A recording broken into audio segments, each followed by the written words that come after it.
Jadi sekarang di barat Pak sedang terjadi yang namanya as-sahwah al-islamiyah al-kubra, kebangkitan Islam secara besar-besaran.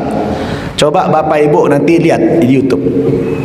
Coba, saya sering jalan-jalan ke Niagara Falls di Kanada. Di Niagara itu kan tempat wisata. Apa di situ yang ada? Di Niagara itu orang Katolik, orang Kristen negara Kanada itu. Tapi di sana Pak yang ada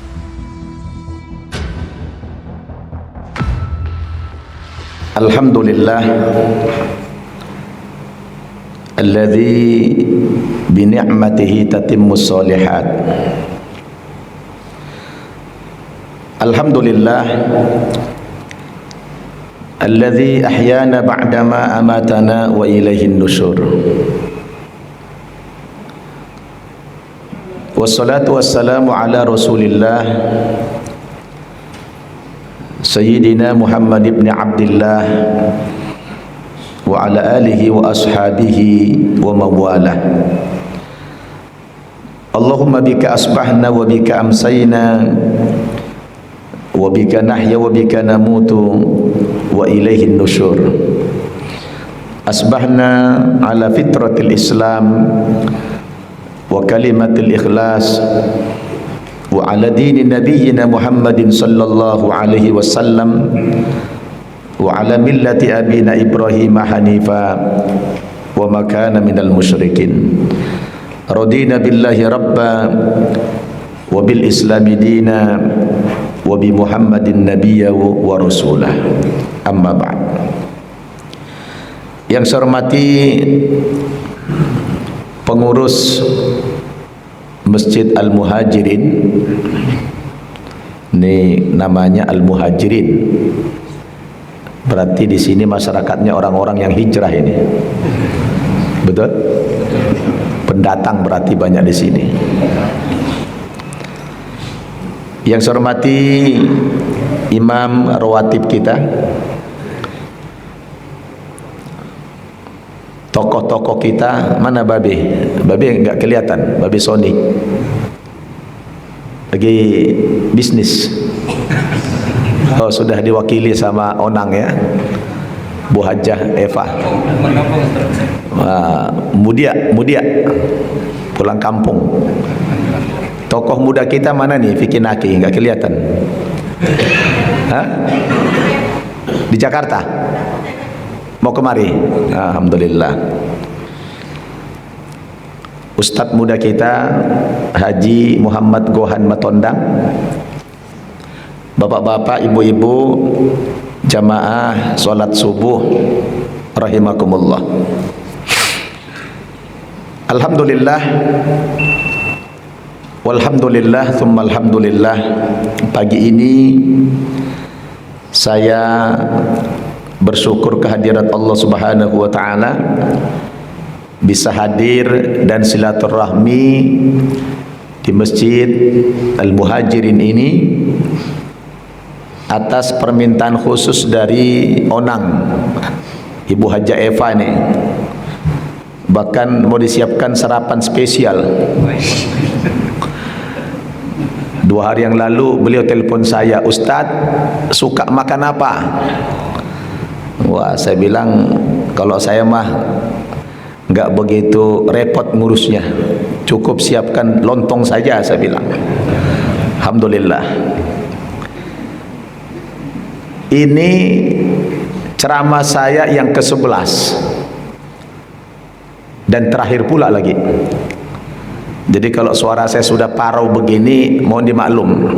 Sudah 1 minggu enggak pulang ke rumah, kangen sama istri.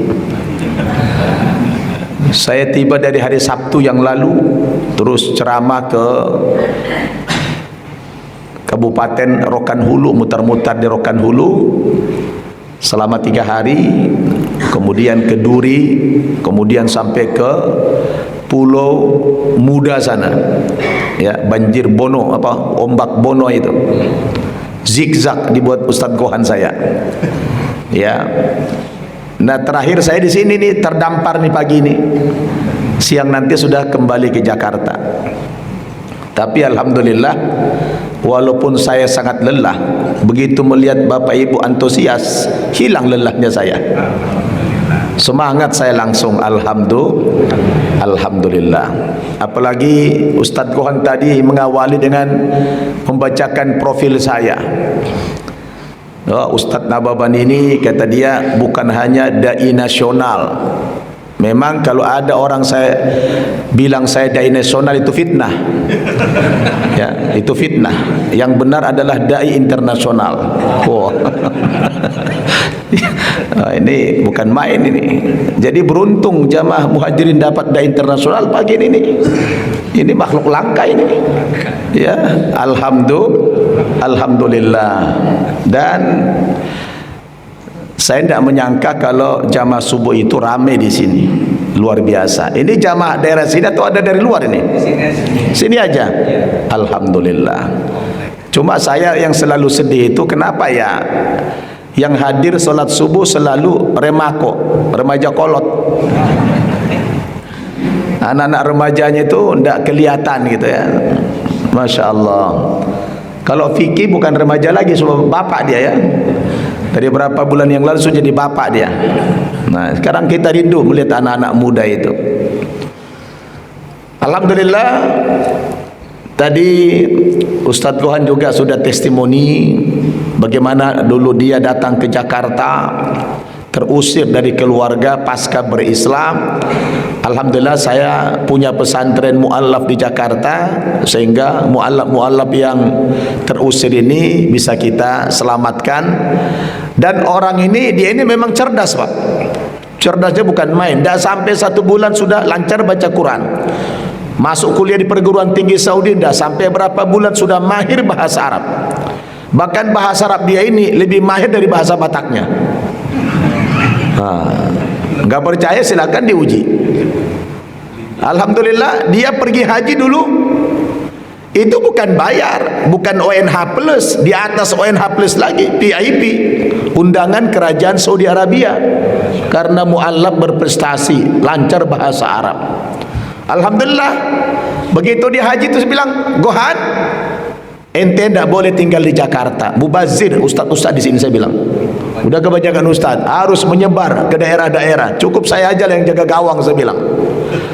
Akhirnya dia milih di Riau. Alhamdulillah di Riau, berbekal bahasa Arab dan dia mu'allaf, dia melamar PNS tanpa sogok menyogok, tanpa ada backing, lulus dengan mudah, murni. Alhamdulillah. Dan dia 10 tahun karirnya cepat melejit, langsung jadi pejabat. Bukan peranakan Jawa Batak ya, pejabat betul, pejabat di dinas sosial ya, Kabupaten Pelelawan, 10 tahun. Begitu jadi pejabat, mundur. Dia telepon saya dulu, Ustaz, saya ini kan tiap bulan ke Mekah jadi pembimbing umrohnya Travel Sadar. Dulu dia jadi Travel Sadar. Saya tiap bulan ke sana, saya kan PNS, makan gaji buta, tidak kerja. Gimana hukumnya Ustaz? Saya bilang ente zolim. Wow, saya main kasar aja sudah. Terus gimana Ustaz? Pilihannya cuma satu di antara dua. Ente lanjut PNS, berhenti jadi mutawif, tour leader, atau lanjut tour leader, berhenti jadi PNS. Pilih salah satu. Wah, dia bilang saya mending pilih tour leader aja lah, biar tiap bulan saya ke Mekah, dia bilang. Ya sudah, berhenti PNS, diajukan ke Bupati Pelelawan, ditolak Bupati. Jangan Ustaz, tenaga anda, ilmu anda masih kami butuhkan, walaupun anda tidak kerja nggak apa-apa. Nggak enak Pak Bupati, saya berdosa kalau nggak kerja, saya mundur aja dari PNS. Akhirnya tanda tangan Bupati, mundur. Setelah mundur, PNS juga tadi katanya, pegawai ngeri-ngeri sedap. Kalau saya sudah sejak lama jadi PNS Pak, udah hampir 30 tahun saya jadi PNS. Maksudnya apa? Pegawai Nabi SAW. PNS juga saya tuh, pegawai Nabi SAW. Alhamdulillah, begitu dia berhenti, diberhentikan pula sama Sadar. Wah, ujiannya berat ini. Terus gimana Ustaz? Saya bilang, udah, ente punya pengalaman di tour leader, bikin travel umroh. Alhamdulillah Bapak Ibu, dia bikinlah travel Jabal Tour Internasional. Dunia berputar Pak. Dunia berputar. Dulu dia santri saya, sekarang saya yang jadi anak buahnya. Iya, saya diminta menjadi kuli dia, tukang dorong-dorong tas jamaahnya. Ya, saya diminta jadi pembimbing. Termasuk Ramadan Idul Fitri kemarin, saya tukang dorong tasnya Onang itu ya. Saya jadi mutawif. Sekeluarga beliau umrah lewat Jabal Tour, saya yang bimbing. Alhamdulillah ikut juga fikih nakis keluarga beliau. Saya kemarin ceramah di Kecamatan Kepenuhan, Kabupaten Rokan Hulu. Gohan bilang, Ustaz, bisa nggak diulangi lagi? Bulan Syawal nanti Ustaz pergi umroh lagi. Siap, insyaallah. Kalau sudah jadi kuli di Mekah, siap, saya bilang. Kemarin saya pidato di sana, tapi saya bilang sesekali pakai bintang 5 lah. Saya kemarin ceramah di sana, alhamdulillah langsung daftar 20 orang yang kelas bintang 5, berangkat tanggal 7 Syawal nanti. Nah, alhamdulillah, gak apa-apalah jadi anak buahnya saya sekarang. Kan hidup itu begitu Pak. Wa tilkal ayyamu nudawiluha bainan nas. Hidup itu diputar oleh Allah Subhanahu wa taala. Maka kalau kita lagi di atas jangan sombong, jangan lupa daratan, betul? Makanya kita kalau umrah itu kan ada tawaf. Tawaf itu kan apa? Tawaf itu kan berputar, itu kan miniatur kehidupan itu berputar itu. Bahwa hidup kita diputar oleh Allah. Yang di bawah jangan pesimis, yang di bawah jangan apatis. Nanti ada saatnya diputar oleh Allah ke atas, betul? Begitulah siklus dunia ini. Nah, tapi saya bangga, guru yang sukses itu apabila menjadikan muridnya lebih hebat dari gurunya, betul tidak? Nah, inilah Ustaz Gohan ini ya. Dia sudah lebih hebat dari kita. Alhamdulillah. Benar apa yang dia bilang tadi. Orang yang murtad itu bergerilya. Ya, dakwah mereka masif. Mereka kuasai sosial media. Kalau saya mengislamkan sudah di atas ratusan orang, dia bilang orang-orang yang kita syahadatkan itu kok enggak banyak testimoninya. Maka bagus sekali cita-citanya. Saya bilang, udah bikin studio dakwah seperti punya Ustadz Fikih Naki, saya bilang. Ya, bikin studio itu supaya syiarnya semakin banyak orang menonton, bukan hanya orang Riau tapi seluruh dunia, betul tidak? Bikin dakwah-dakwah. Testimoni mu'allaf itu luar biasa Pak ya, testimoni mu'allaf itu luar biasa. Kalau orang mendengarkan, saya kalau buat testimoni itu langsung dalam waktu cepat ratusan ribu orang nonton kalau testimoni mu'allaf. Tapi kalau ceramah-ceramah begini paling 2-3 orang yang nonton itu. Orang lebih suka nonton yang testimoni mu'allaf daripada ceramah-ceramah begini, betul tidak? Nah Bapak Ibu yang saya muliakan, itulah menimpali pengalaman saudara kita Ustadz Muhammad Gohan Matondang ini, dan travelnya ternyata tidak jauh dari sini, depannya sana ya, dekat sekali. Alhamdulillah. Ngomong-ngomong, Bapak Ibu sudah pada umroh belum ini? Semuanya sudah pada umroh? Belum. Kenapa belum? Hah? Belum ada modalnya. Tapi pengennya segera atau nanti-nanti? Segera. Mau Bapak Ibu saya kasih amalan kalau pengen cepat umroh? Mau? Serius? Nah, nanti pulang dari sini tolong diamalkan 2 surat. Berapa surat? 2 surat. Yang pertama, amalkan surat Al-Waqi'ah. Apa? Surat Al-Waqi'ah. Siapa yang rajin membaca surat Al-Waqi'ah ini, Allah lancarkan rezekinya. Amin. Yang kedua, tolong diamalkan surat Tanah. Surat apa? Surat apa? Surat Tanah. Ya. Jadi Jadi bukan hanya waqiah saja, surat tanah juga perlu. Diapain surat tanahnya? Sertifikatnya bawa ke bank, minta uang, langsung setor ke Jabal Tur, insya Allah berangkat umrah itu. Begitu kan, saya ini kasih amalan yang praktis saja. Praktis tidak? Nah gitu.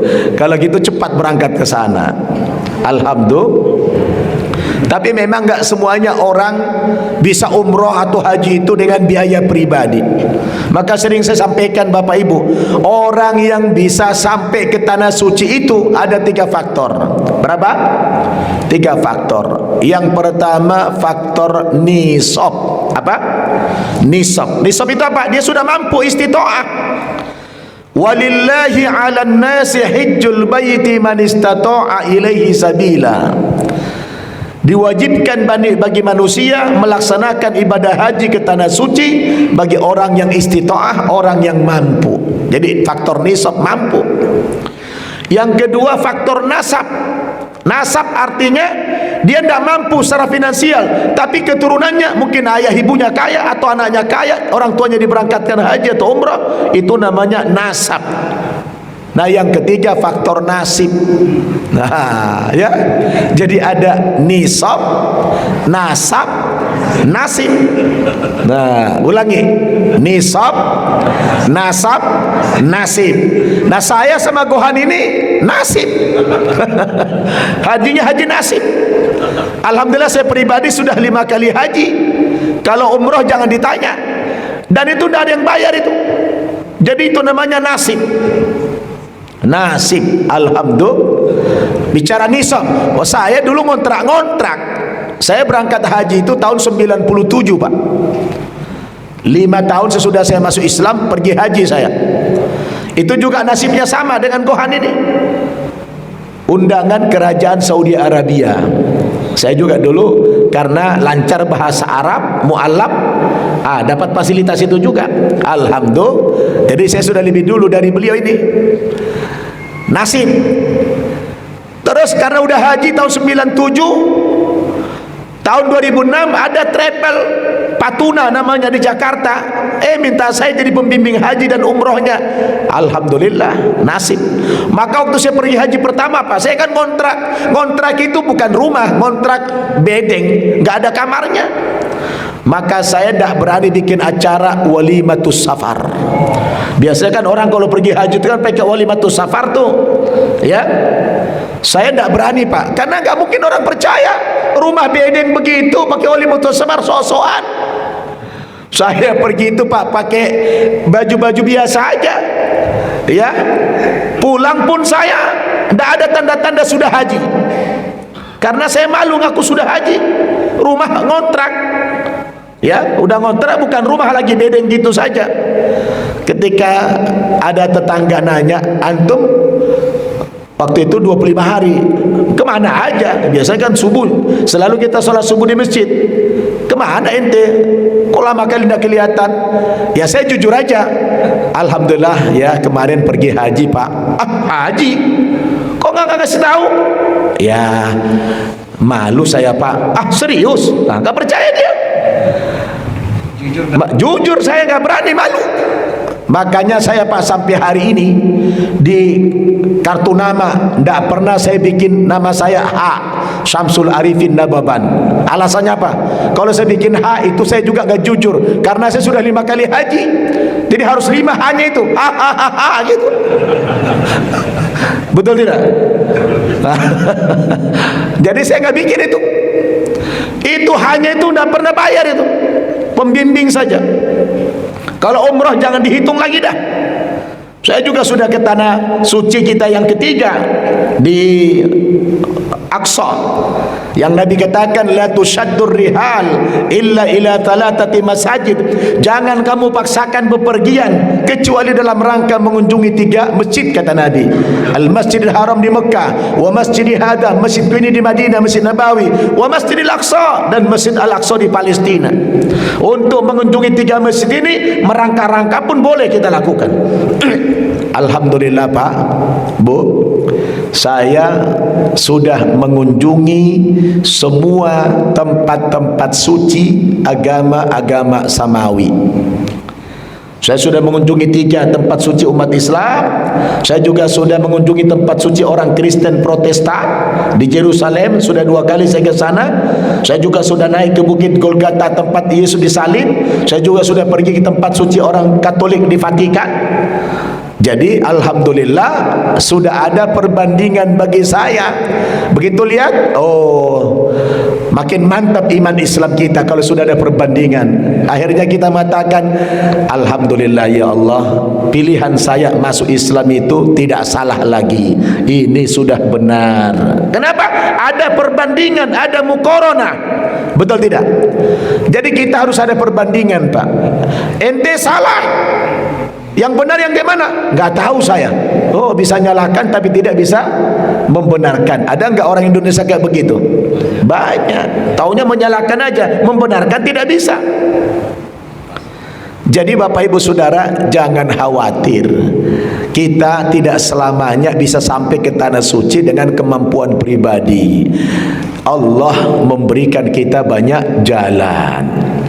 Makanya Bapak Ibu, orang Islam itu tidak boleh susah hidupnya.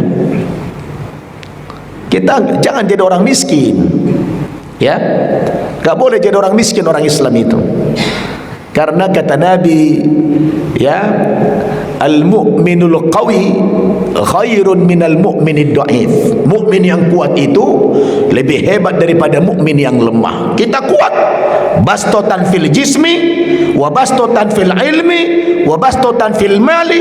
Kita kuat fisiknya, jangan batuk-batuk, jangan sakit-sakit terus, ya, jangan bengek gara-gara banyak rokok, bengek dia.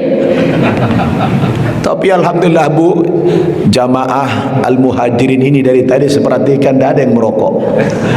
Alhamdulillah, alhamdulillah, saya bangga Pak. Tidak ada, dari tadi saya perhatikan tidak ada satu pun yang merokok ini. Alhamdulillah, berarti sehat-sehat semuanya, amin. Cuma nggak tahu nanti ini. Jadi gimana mau sehat? Dirusak sendiri dirinya, betul tidak? Saya dulu juga pernah merokok, tapi begitu masuk Islam saya berhenti. Kata Kiai, berislam itu harus total. Kebiasaan buruk dulu jangan dipraktekkan dalam Islam. Kiai, memangnya rokok itu haram Kiai? Dia nggak bilang haram. Dia bilang begini, kau kenal dengan kambing? Ya tahulah, itu kan kambing banyak, saya bilang.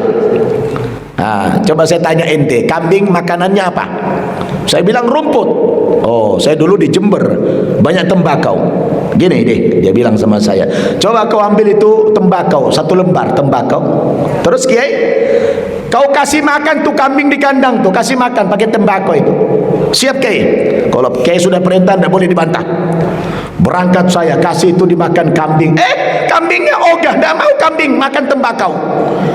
Lalu saya pulang lapor, Kiai sudah saya laksanakan tugas. Gimana? Dimakan kambing tidak? Tidak Kiai. Lah itu aja, kambing aja nggak mau sama tembakau. Masa ente Pak tuain sama tembakau? Mikir saya Pak, kambing aja nggak mau sama tembakau. Masa ente mau sama tembakau katanya? Kalah sama kambing ente, dia bilang. Wah saya malu Pak. Sejak itu saya berhenti, nggak mau jadi kambing lagi saya. Kalah sama kambing, ya. Ente punya otak, dia bilang. Kambing aja enggak mau. Kok ente kalah sama kambing? Dia enggak bilang itu haram. Kalau haram dia bilang debatable kan? Orang jadi debat. Tapi dia pakai akal. Betul juga Kiai ya, saya bilang itu. Dari situ berhenti saya. Enggak merokok lagi sampai hari ini. Alhamdulillah. Karena masuk Islam itu enggak boleh main-main. Ya ayyuhalladzina amanu udkhulu fis-silmi kaffah wa la tattabi'u khutuwatis syaitan innahu lakum aduwwum mubin. Wahai orang-orang yang beriman, masuklah kamu ke dalam agama Islam ini secara utuh, total. Jadi berislam itu total. Islam itu kan indah Pak. Jadi orang Islam itu indah. Makanya jangan rusak diri kita di luar yang tidak disukai Allah. Betul. Maaf nih, saya kadang-kadang kalau ada imam merokok, Waduh, dia imam pula, keluar dari mulutnya bau itu. Pakai AC pula lagi. Mana pakai AC, keluar dari mulutnya itu bau. Ini ndak Islam ini, saya bilang. Kadang saya tegur itu imam. Ente kalau ndak bisa mengalahkan hawa nafsu ente itu, jangan jadi imam. Bukan hanya sekedar anda hafal Quran. Al-adabu fauqal ilmi. Adab itu di atas ilmu. Jangan sungkan kita menegur, betul tidak? Jadi Bapak Ibu Saudara, itu penting. Nah, kenapa? Supaya kita Islam ini kuat, tak boleh lemah. Kita sekarang kan sudah diinjak-injak. Bagaimana saudara kita Palestina, sudah tidur di tenda, dibom lagi. Sudah rumahnya tidak ada, dibom lagi. Pindah ke tenda, tendanya dibom lagi. Ini kan karena orang Islam lemah, tidak punya kekuatan apa-apa, betul? Ini karena ulah kita sendiri.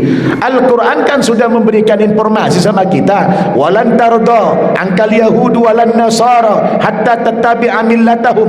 Orang-orang itu dan orang-orang begini itu tidak pernah suka sama kamu. Udah ada kok beritanya di Quran itu. Dah suka sama kamu. Wadda katsirum min ahlil kitab law yaruddunakum min ba'di imanikum kuffara hasadan min indi anfusihim.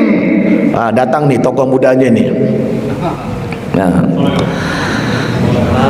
Waalaikumsalam. Sehat Fikri? Selamat. Barakallahu laka wa baraka alaika wa jama'a bainakuma fi khair.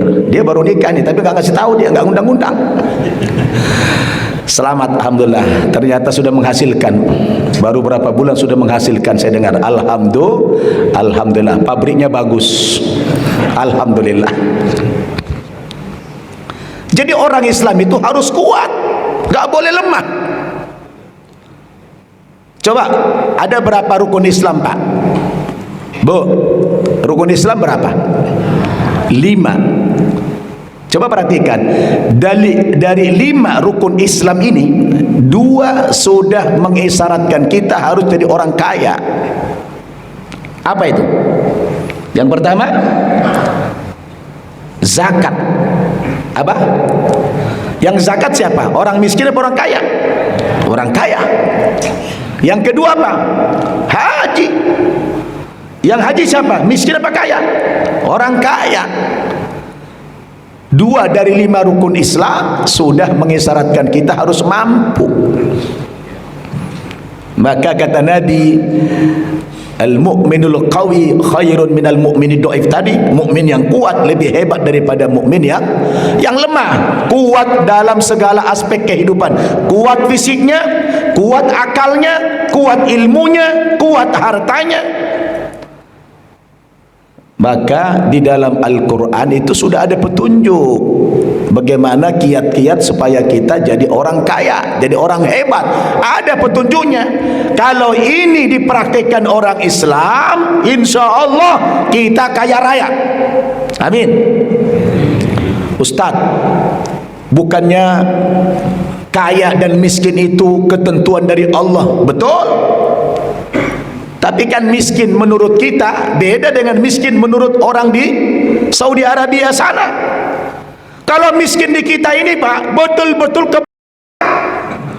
gak punya rumah, tidur di kolong jembatan. Kalau di Saudi Arabia, miskin itu punya bini 1, Pak.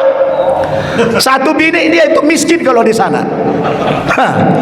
Itu miskin. Punya mobil 1 itu miskin itu. Jadi perspektif miskin itu beda. Di Amerika miskin itu mobil 1. Jadi Bapak Ibu Saudara, tidak boleh kita miskin-miskin amat. Si amat aja nggak miskin. Jadi Ustadz gimana kiat-kiatnya? Baca Quran. Sayangnya orang Islam itu sepele sama Quran. Saya lihat kemarin di TV Vicky, yang itu ada lomba dangdut itu DA7 kalau aku salah itu. Ada anak muda dari Pamekasan Madura, mantap suaranya. Saya pun ngefans sama dia, bagus suaranya. Lagu-lagu Rhoma Irama dihafal semuanya, bahkan lebih hebat dari Rhoma Irama suaranya. Pas dia juara 2, pulang ke Jawa Timur sana, semua kepala daerah menyambut. Gubernur nyambut, semua kepala dinas nyambut. disawer dengan uang banyak. Sampai ke Pamekasan disambut bupati, disambut pengusaha-pengusaha, layaknya sultan. Pulang, Masya Allah, luar biasa. Uang itu tidak ada nilainya lagi, bermiliar-miliar disawer. Sementara Bapak Ibu 2 tahun sebelumnya dari Pamekasan ada seorang anak muda juara 1 internasional, hafal Quran 30 juz, lomba di Dubai, pulang sendiri, tidak ada yang nyambut apa-apa. Ini perlakuan yang tidak adil. Anda melecehkan Islam, Anda merendahkan Islam, Anda merendahkan Quran. Kenapa orang habis Quran tidak disambut? Giliran nyanyi-nyanyi, joget-joget, maksiat disambut luar biasa. Bagaimana musibah tidak datang silih berganti di negara ini? Allah sudah ingatkan kita dalam Al-Quran, Pak. Dulu Nabi pernah curhat kepada Allah tentang nasib Al-Quran. Curhat Nabi itu diabadikan dalam Al-Quran, surat Al-Furqan ayat 30. Apa kata Rasul? Wa qala ar-rasulu ya Rabbi inna qaumi ittakhadhu hadzal qur'ana mahjura. Ya Allah, sesungguhnya yang paling aku takutkan nanti sepeninggalku, ya Allah, ittakhadhu hadzal qur'ana mahjura, umatku menyepelekan Al-Quran, umatku tidak peduli dengan Al-Quran, umatku tidak ada perhatian kepada Al-Quran, sepele kepada Quran itu.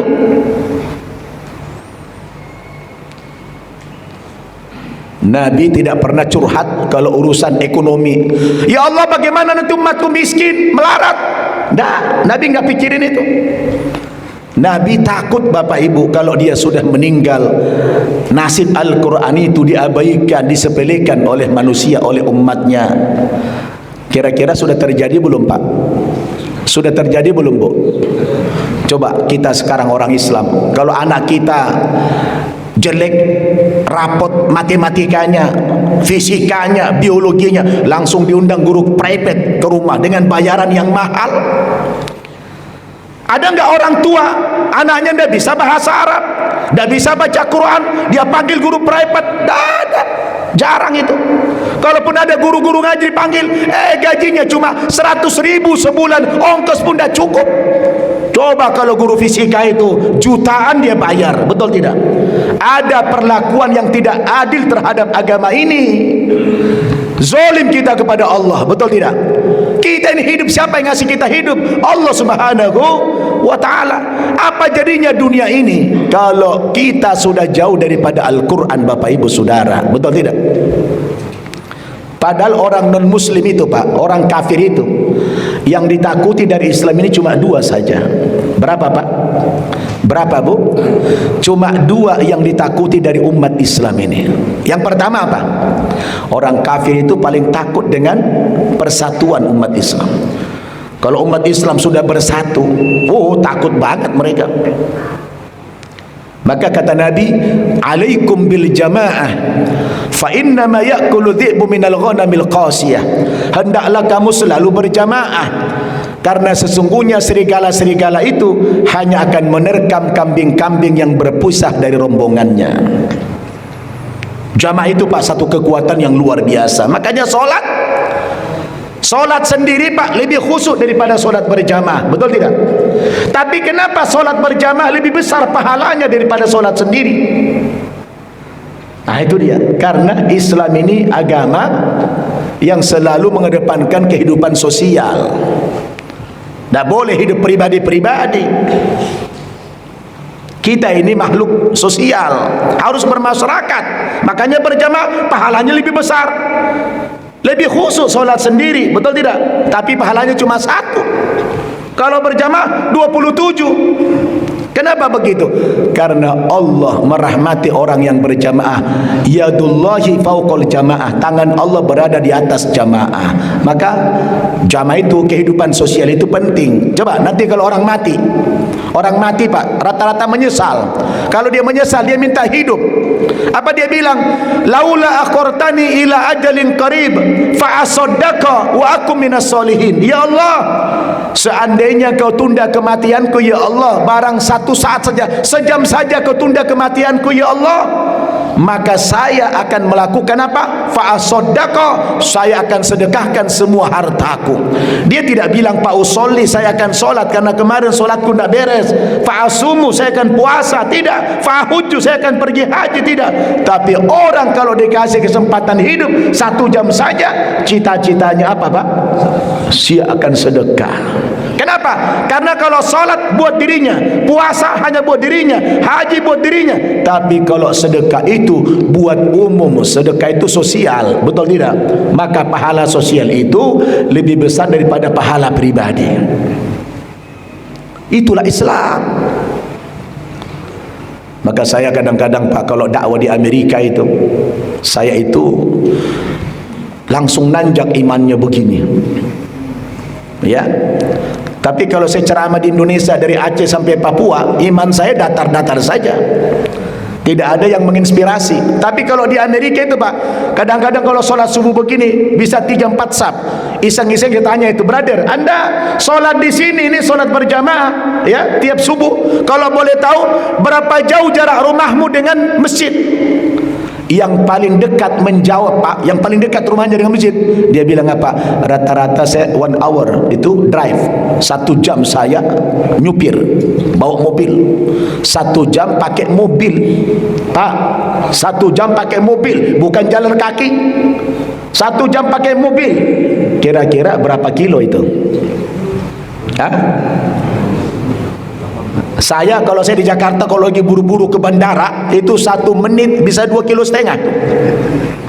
Ya, itu kecepatan 160 itu. Wah, pokoknya saya salib semuanya kalau saya nyupir. Biasa. Supir ALS. Kalau udah santai-santai banget, santai, mungkin taruhlah 1 menit 1 jam. Berarti kalau 60 menit berapa kilo? 60 kilo. 60 kilo dari sini kemana itu? Bangkinang. Allahu Akbar. Rumahnya di Bangkinang, sholat subuhnya di Muhajirin. Itu siapa yang tidak menangis? Sementara kita di Indonesia ini, jarak rumah kita hanya berapa langkah dengan masjid, dah sanggup sholat di masjid. Betul tidak? Itu yang menginspirasi saya Pak.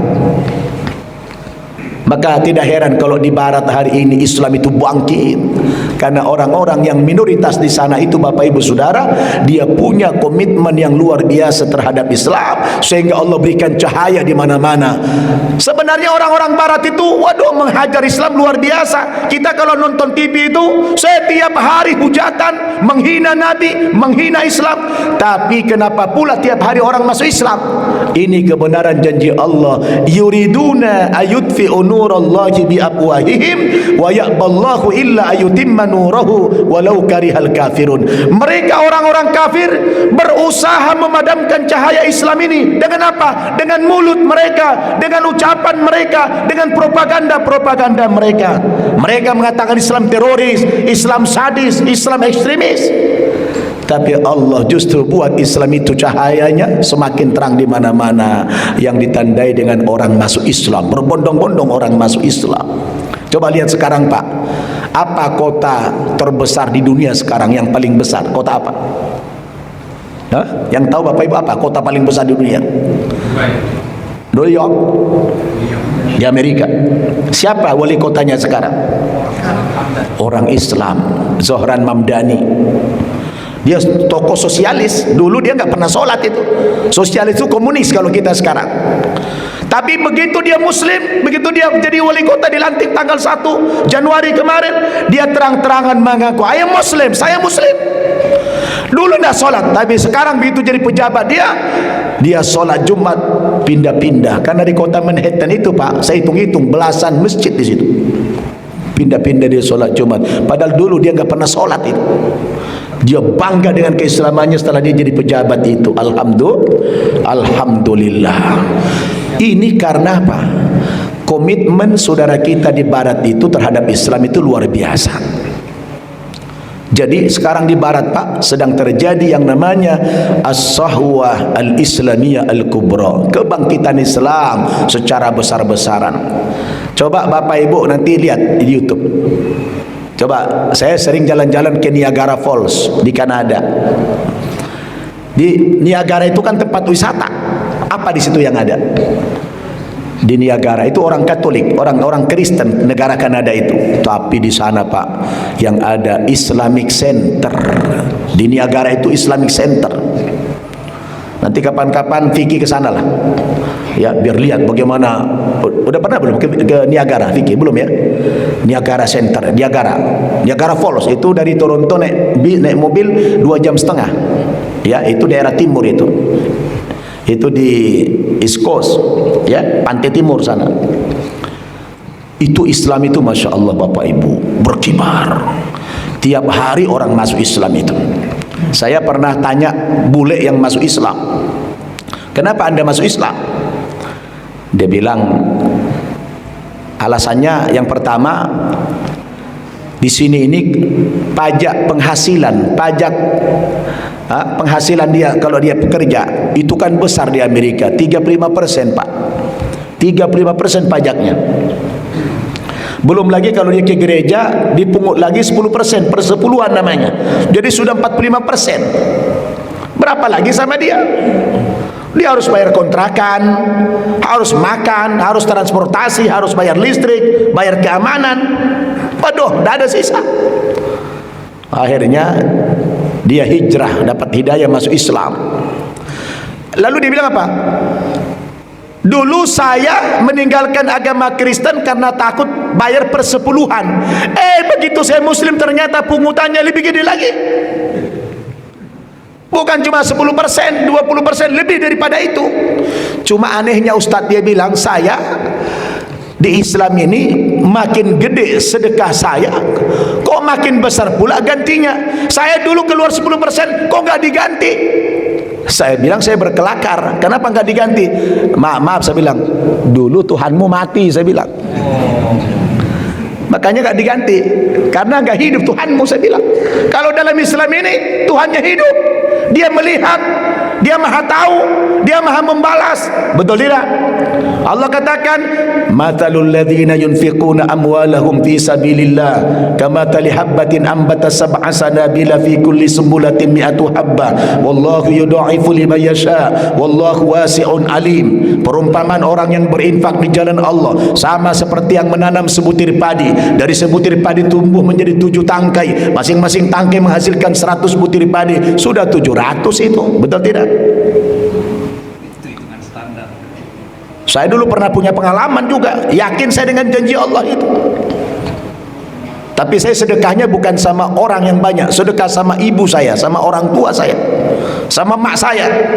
Mak saya waktu itu Kristen. Tahun 2006 saya masih ngontrak rumah, 13 tahun saya ngontrak rumah bedeng begitu. Gak ada kamarnya, sampai 3 anak saya masih ngontrak bedeng. 2006 mak saya sakit. Mak saya sudah hijrah ke Bagan Batu ini ya Pak, Mahato. Di Riau juga Mahato. Dia berkebun di sana, bikin ladang. Agamanya Kristen. Dia ceritanya makan ikan asin yang ada formalinnya. Durinya nyangkut di lidah. Tiba-tiba bengkak, infeksi, jadi kanker. Waduh, saya bawa ke rumah sakit Bagan Batu, dokternya angkat tangan. Bawa ke rumah sakit Feringadi di Medan, dokternya juga angkat tangan. Ustaz, Pak, katanya ini harus dirujuk ke rumah sakit Cipto. Saya bilang, Mama mau nggak saya ajak ke Jakarta berobat? Nggak mau nanti kau Islamkan aku, katanya. Aku diislamkan. Kau Islamkan? Enggak, Mak, saya bilang enggak, bukan mau diislamkan, mau mengobati, aku kan anakmu. Jangan beda-bedakan, mentang aku Muslim, aku anakmu juga, aku bertanggung jawab ingin mengobati. Karena ayah saya sudah meninggal tahun 86. Benar ya, janji ya, jangan Islamkan aku ya. Iya Mak. Diwanti-wanti sama dia. Saya bawalah ke Jakarta. Begitu nyampe saya Pak, bawa ke rumah kontrakan, kaget dia. Dugaan dia saya sudah kaya di Jakarta. Datanya, ini rumahmu, bukan rumahku Mak, kontrakan ini. Sudahlah, bedeng ngontrak pula lagi. Makin apatislah mak saya ini. Macam manalah kau, bahasa Medan begitu kan. Macam manalah kau mau mengobati mama, katanya. Kau aja nggak punya apa-apa. Mak, saya bilang, Allah maha kaya, jangan takut, aku ingin berbakti sama mama, insya Allah saya mampu gitu. Padahal saat itu saya nggak punya uang, tapi saya berani karena Allah maha kaya. Begitu saya bawa ke rumah sakit, dilakukan biopsi, diambil sampelnya, diambil jaringan sedikit. Wah, kata dokter, ini ganas sekali pak. Saya dokter onkologi, sudah ribuan menangani kasus-kasus kanker. Ini ibumu ini yang terparah. Memang pak, begitu diambil biopsi itu langsung tumbuh tumor di sini, di sini, di kepala sebesar-besar begini. Gak nyangka. Akhirnya saya nggak punya uang, saya minjam kemana-mana teman-teman. Kata dokter harus diradiasi dulu. Berapa? 10 kali radiasi, 35 juta. Alhamdulillah dapat pinjaman saya. Begitu saya dapat pinjaman, saya bawa mak ke rumah sakit, ke kasir, saya tunjukkan, mak nih banyak uang kan. Orang Batak kan begitu, harus tunjukkan dulu supaya dia percaya. Nih mak, padahal ngutang itu. Ini uang nih 35 juta bayar sama rumah sakit nih. Artinya apa? Saya mampu. Jadi mama jangan khawatir. Oh, supaya dia semangat. Karena dia minta pulang dia. Cemana kamu mengobati aku, kau pun tak punya apa-apa, katanya. Mati. Naik angkot. Udah, akhirnya apa? Obati radiasi. Begitu radiasi pak, wah hitam mukanya semua, rontok rambutnya. Tumornya bukan makin sembuh, makin parah. Setelah 5 bulan mak saya dirawat di rumah sakit Cipto, tidak ada lagi tanda-tanda akan hidup. Kata dia sama saya, Amang,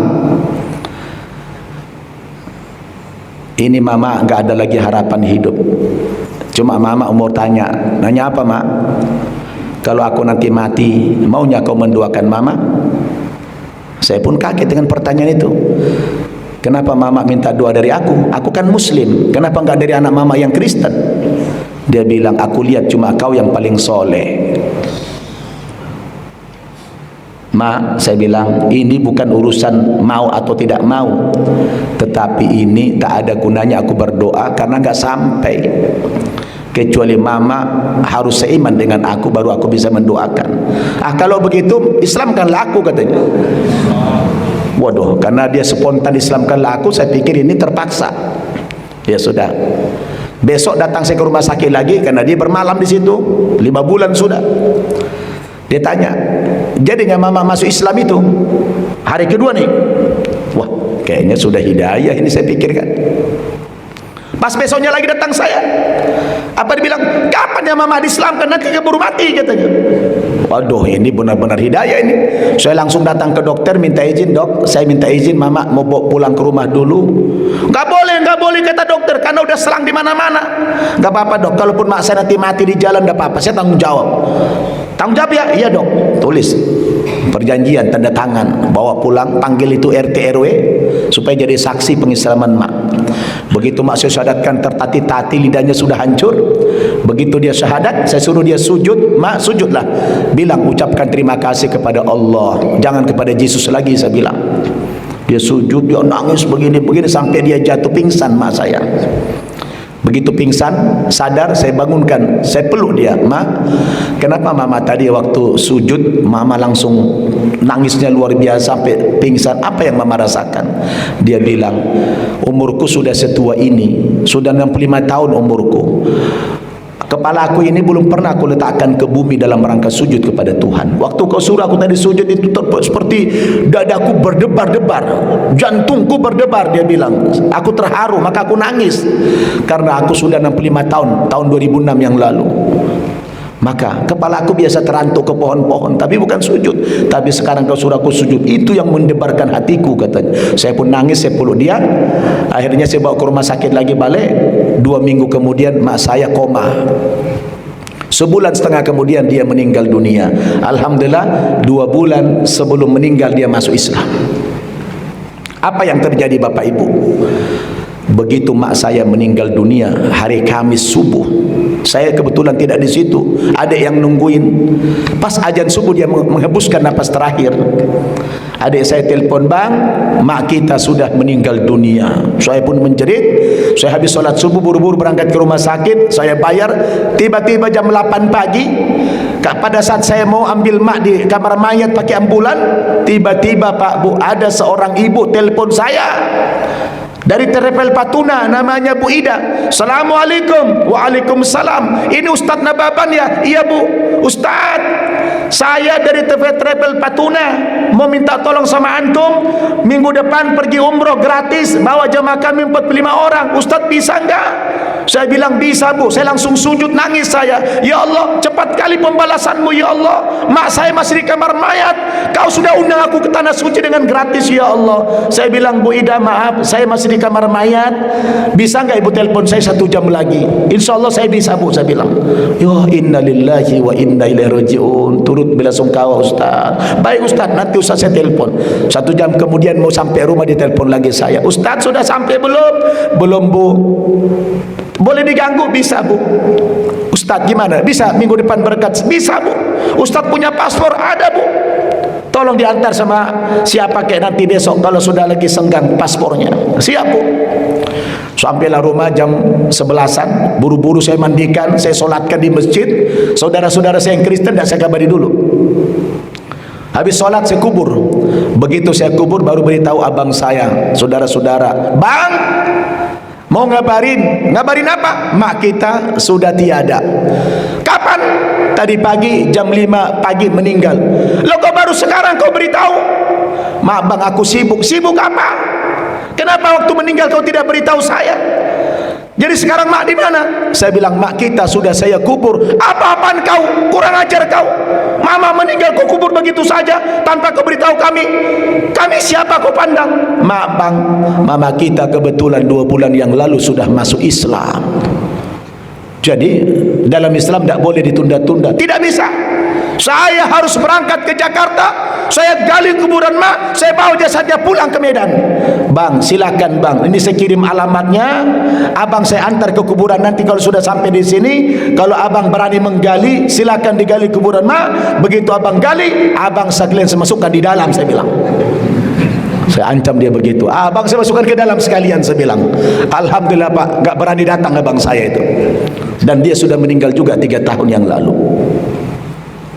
Apa yang terjadi Bapak Ibu? Begitu mak saya meninggal itu sudah saya kubur.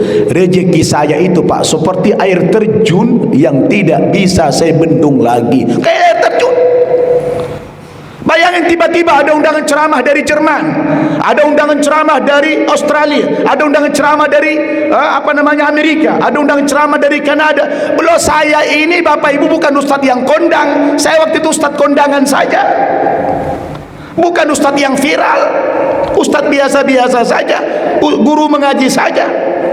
Tapi berkat bersedekah berbakti sama ibu saya, rupanya Allah berikan keberkahan. Akhirnya sejak mak saya meninggal, bisa saya mendirikan 6 buah pesantren yang asetnya sudah di atas 100 miliar Bapak Ibu Saudara. Dari mana semua ini? Ini semua adalah karena sedekah kita kepada orang tua, kepada keluarga. Itu yang paling penting. Maka Bapak Ibu Saudara, jangan kita pernah berhitung dalam hidup ini. Siapa yang rajin sedekah, insya Allah sedekah itu menjadi sumber pendapatan kita, sumber rezeki kita yang luar biasa. Maka saya belum pernah dapat pengumuman di masjid, Assalamualaikum warahmatullahi wabarakatuh, diumumkan, Bapak Ibu, kami beritahukan Bapak Haji Sipulan gara-gara sering bersedekah ke masjid sekarang jatuh bangkrut dia. Belum pernah Bapak Ibu Saudara, ya, gak pernah. Yang ada orang semakin banyak bersedekah, makin kaya dia. Alhamdulillah. Oleh karena itu Bapak Ibu, saya ingin sampaikan di pagi ini kiat-kiat menjadi orang yang kaya. Mau nggak? Mau nggak? Ini saya nggak bercanda ini serius nih. Mau dikasih kiat-kiat jadi orang kaya? Itu semua ada di dalam Al-Quran. Ada di dalam Quran kok. Maka saya bilang orang Islam itu kalau dia miskin, berarti dia tidak baca Quran itu. Kalau dia baca Quran, dia pasti kaya. Dia tahu nanti ada rumus-rumusnya, ada petunjuknya di Quran. Bapak Ibu, ada 8 konsep dalam Al-Quran itu membuat kita jadi orang yang kaya secara finansial. Bukan kaya hati saja, kaya materi. Mau disampaikan ini? Mau. Oh, kalau sudah urusan kaya mau semua ini. Ya, kalau urusan kaya pasti mau semuanya. Tapi ini sudah jam berapa ini? Hah? Udah jam 7, hampir. Jangan sampai nanti kedinginan sarapannya. Gimana? Kira-kira 6 buah? 6 buah? Hah? Kalau enggak kita lanjut tahun depan. Ini Pak Imam, kalau sudah urusan kaya, tidak sabar lagi nunggu. Wah, ini ya pengen kaya semua, pengen cepat umroh semuanya, betul? Ada di Quran semua itu. Pak, serius, ibu-ibu, pengen kita banyak rezekinya? Pengen? Konsepnya di Quran ada 8 itu. Yang pertama, rezeki kita itu namanya rezeki jaminan. Kata Allah, wa ma min dabbatin fil ardi illa 'alallahi rizquha.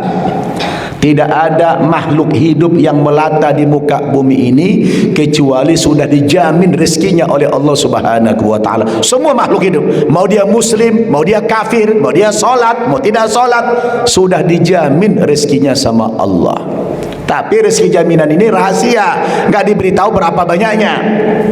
Karena kita ini manusia pengen yang terbaik, pengen banyak, maka tidak cukup mengandalkan rezeki jaminan.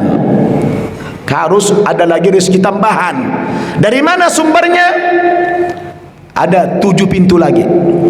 Yang kedua sumbernya dari usaha, dari kerja. Jangan bersantai-santai. Allah katakan, wa alaysa lil insani illa ma sa'ah. Tidak ada yang diperoleh manusia kecuali apa yang diusahakan. Makin banyak bekerja, makin banyak dia dapat. Fa idza faraghta fansab. Kalau sudah selesai mengerjakan satu pekerjaan, jangan berleha-leha, jangan bersantai-santai, bergerak untuk kerja yang lain lagi.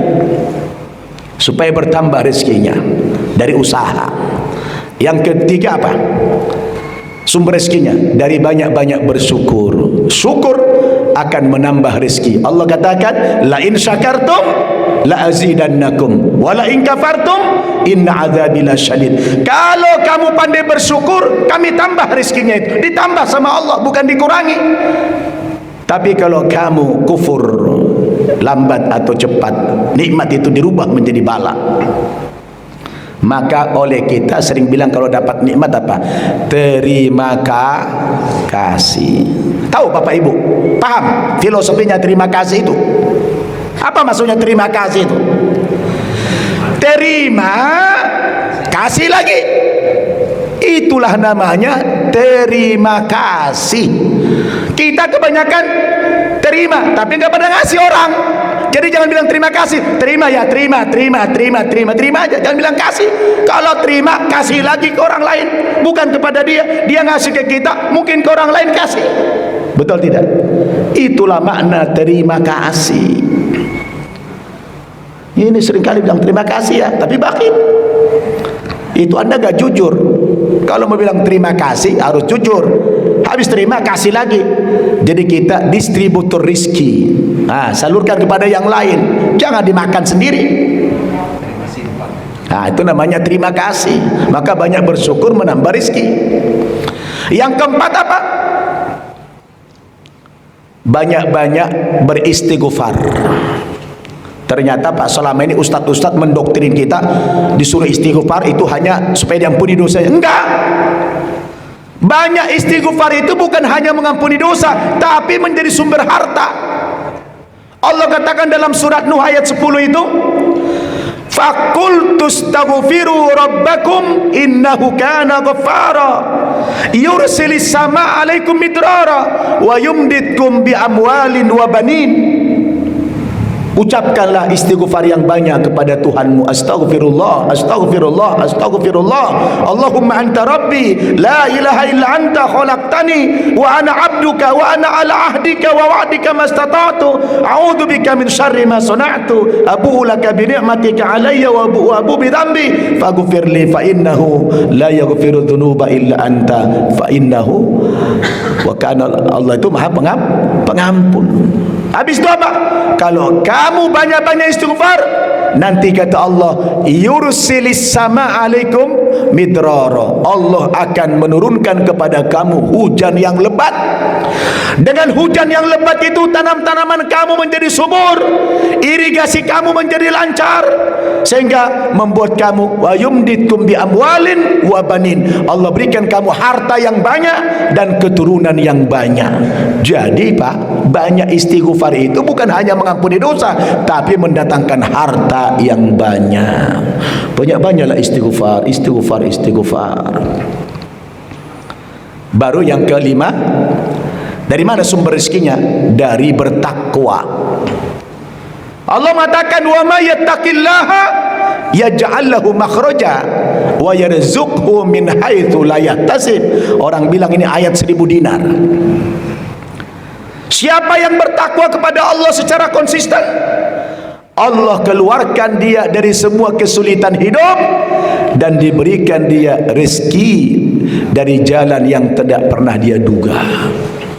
Pak, saya termasuk orang yang tidak percaya kalau ada orang takwa tapi hidupnya miskin. Tidak percaya saya itu menyalahi Quran. Quran mengatakan kalau Anda takwa, Anda kaya. Allah berikan kamu rezeki yang tidak disangka-sangka datangnya. Saya sangat percaya dengan ayat ini Pak.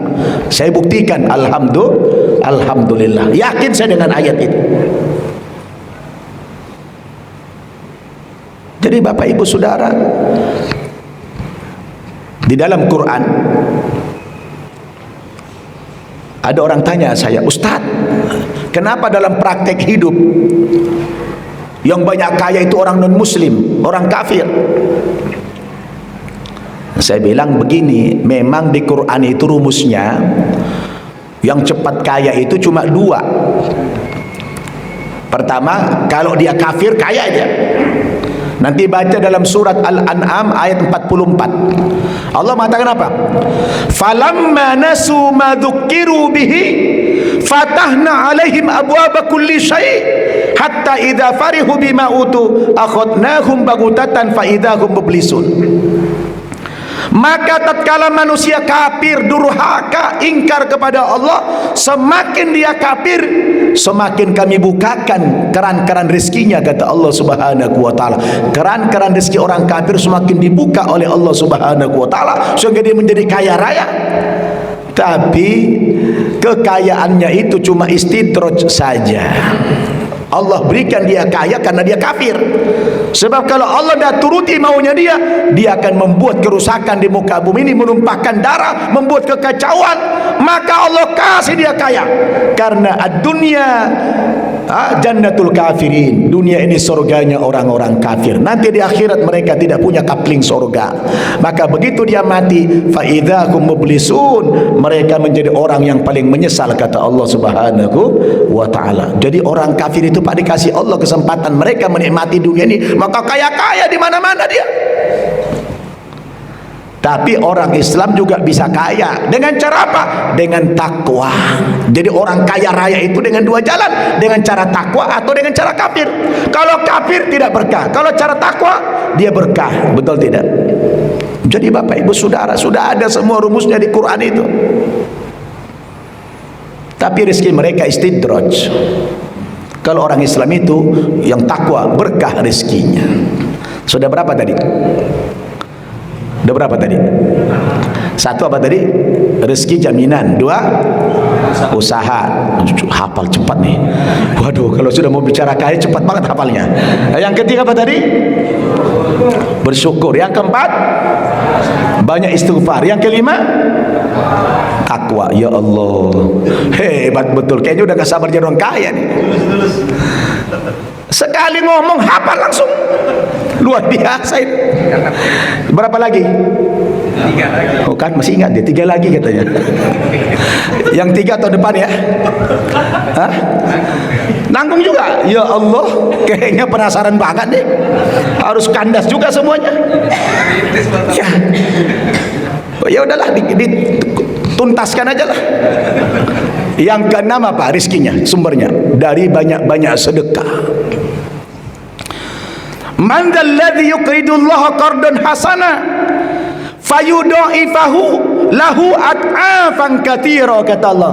Siapa yang banyak bersedekah, Allah akan ganti sedekahnya dengan harta yang berlipat-lipat unlimited dalam ayat itu.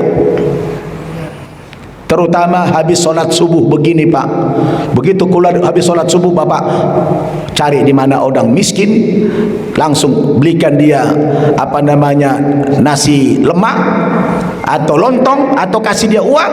Karena di saat pagi begini Pak, ada 2 malaikat yang mendoakan kita. Malaikat yang satu bilang, ya Allah, gantilah sedekahnya orang yang bersedekah hari ini dengan rezeki yang banyak. Satu malaikat lain mengatakan, ya Allah, hancurkan rezeki orang yang bakhil ini ya Allah. Jadi Bapak Ibu, momentum yang paling pas bersedekah itu adalah habis solat subuh yang begini ini. Makanya kalau ke masjid bawa uang banyak, bawa uang banyak. Nanti di mana di situ orang miskin apa kasih beli. Subhanallah, Allah ganti. Yakin tak Bapak Ibu Saudara? Yakin tak? Harus yakin. Sudah berapa tadi? Yang ketujuh. Yang ketujuh, sumber kekayaan itu dari mana? Dari menikah. Nah, menikah. Jomblo-jomblo perlu dengar nih. Dari menikah. Wa ankihul ayyama minkum wassalihin iyakunu fuqara yughnihimullahu min fadlih. Wahai para jomblo, menikahlah kamu dengan wanita-wanita yang solehah. Iyakunu fuqara. Kalau kamu sekarang fakir, belum punya uang, belum punya pekerjaan tetap, jangan takut. Kamu kalau nikah, yughnihimullahu min fadli. Allah berikan kamu kekayaan dari sisinya. Jadi dengan nikah itu Pak, nambah kaya. Coba lihat sekarang, saya tanya Bapak Ibu, mana lebih banyak jumlah orang kaya yang sudah nikah atau masih lajang? Hah? Coba dibuat sensus. Banyakkan mana orang yang sudah nikah atau yang masih lajang? Yang banyak yang mana kaya? Pasti yang sudah menikah banyak kaya dia. Karena rezekinya, rezeki istrinya digabung sama dia, rezeki anaknya digabung sama dia, kaya. Ada yang datang ke saya, Ustaz, saya sudah nikah Ustaz, tapi masih miskin juga. Saya bilang nikah lagi. Nikah lagi. Ibu-ibu jangan dengar ya. Masih miskin. Ustaz, satu aja nggak bisa, apalagi. Maksud saya kalau nikah lagi tetap istri satu. Maksudnya satu di Pekanbaru, satu Jakarta. Ya. Nikah itu mendatangkan harta. Nah ini Ustadz Fiki ini cepat ini, tapi dia udah kaya kian dari lajang. Alhamdulillah, orang tuanya sekeluarga diberangkatkan umroh. Masya Allah, itu akan diganti oleh Allah dengan luar biasa. Yang terakhir, yang ke-8, dari mana sumber kekayaan kita? Dari memperbanyak anak. Wala taqtulu auladakum khasyatal imlaq nahnu narzuquhum wa iyyakum. Jangan kamu bunuh anak-anakmu karena takut miskin. Kamilah yang memberikan rezeki kepada mereka dan kepada kamu. Jadi Bapak Ibu, saya tanya, kita dulu bikin KB, masa Pak Harto bikin KB, keluarga berencana. Sedangkan Cina bikin KB, keluarga banyak, keluarga besar. Sekarang saya tanya Bapak Ibu, negara mana paling kaya di dunia sekarang? Cina. Berapa rakyat Cina jumlahnya? 1,8 miliar. Mana rumus yang mengatakan kalau anak sedikit tua jadi kaya? Kita malah pinjam sama Cina.